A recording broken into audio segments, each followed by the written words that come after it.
মতিচুরের লাড্ডুর মতিচুরের পায়েস বানাবার জন্যে আমাদের লাগবে লাড্ডু। আর তার জন্যে আমি 500 লিটার দুধকে জালে বসিয়ে দিয়েছি।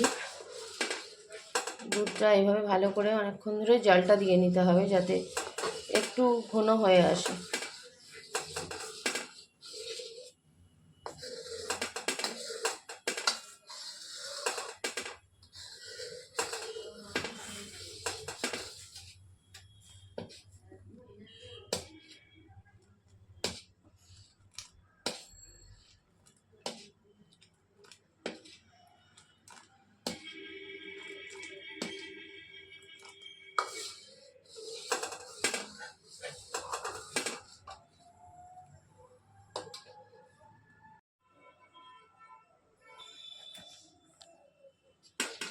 দুধটা খানিকক্ষণ জাল দেওয়ার পর এবার আমি এর মধ্যে দিয়ে দেব একটু মিছরি।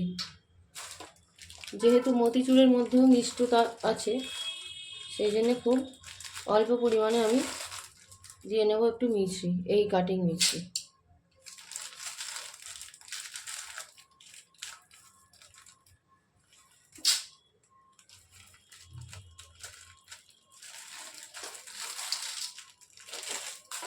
আবার এটাকে ভালো করে মিশিয়ে নেব। মিছরিটা গলা পর্যন্ত একটু অপেক্ষা করব।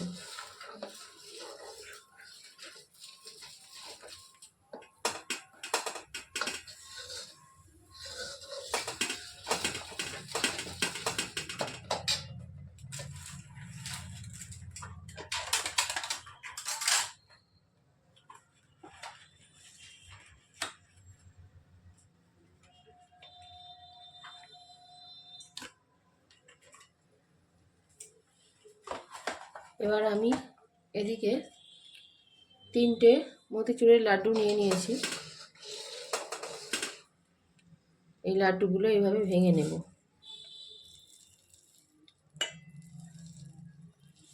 এইভাবে ভেঙে নিলাম।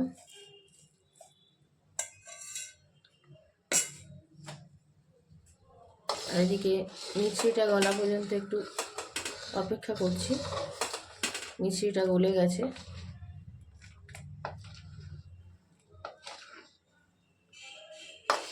এর মধ্যে আমি এই মতিচুরের লাড্ডুটা যেটা ভেঙে রেখেছি সেটা দিয়ে দিলাম।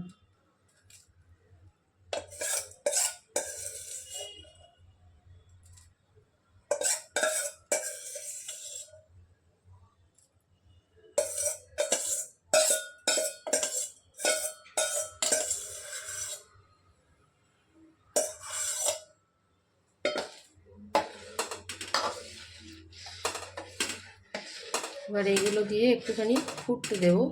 আর মাঝে মাঝে ঘাঁটতে হবে যাতে তলায় না লেগে যায়।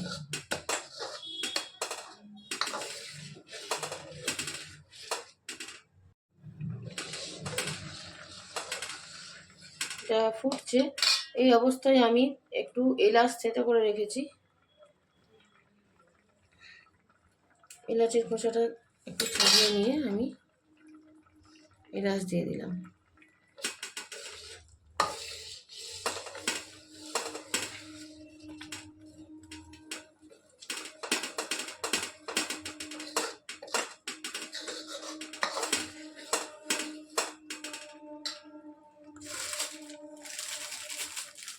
আর একটা এলাচও দিয়ে দেব, তাহলে সেন্টটা ভালো আসবে।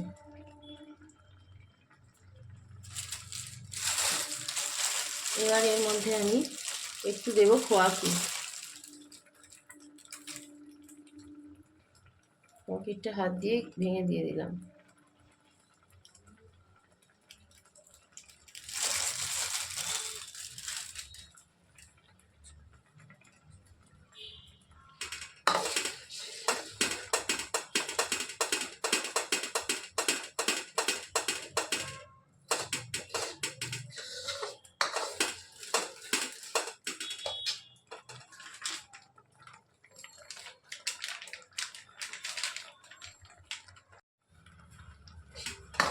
এটা অনেকটাই ঘন হয়ে এসছে। এবার নামাবার আগে আমি দিয়ে দেবো অল্প করে একটু আমুল দুধ।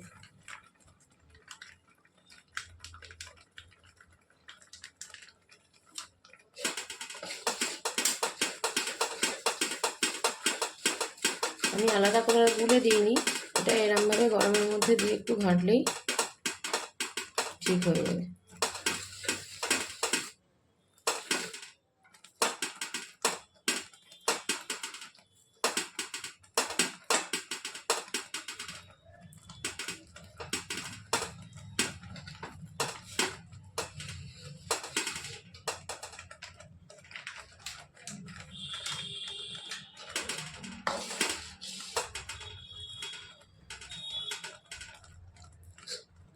হয়ে গেল আমাদের মতিচুরের পায়েস রেডি। এবার এর মধ্যে দিয়ে দেবো একটু কিশমিশ,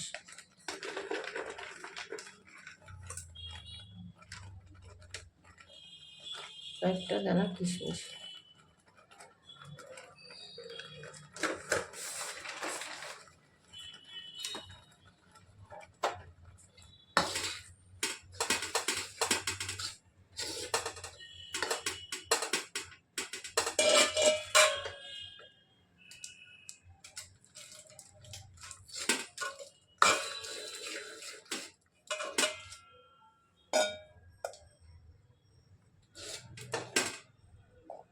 আমি এভাবে একটা পাত্রে তুলে নেব। আমি পায়েসটা ঢেলে নিয়েছি, এবার এর ওপরে একটু আমন্ড কুচি ছড়িয়ে দিলাম।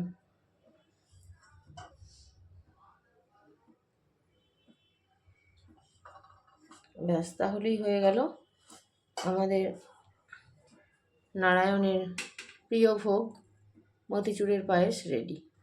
আপনারা এইভাবে অবশ্যই একবার বাড়িতে ট্রাই করবেন। অনেক সময় চালের ভোগ দেওয়া যায় না, তখন এইরকম মতিচুরের পায়েস করেও নিবেদন করা যায়। তাহলে আজকের মতো এইটুকুনি, আবার ফিরে আসবো নতুন একটি রেসিপি নিয়ে।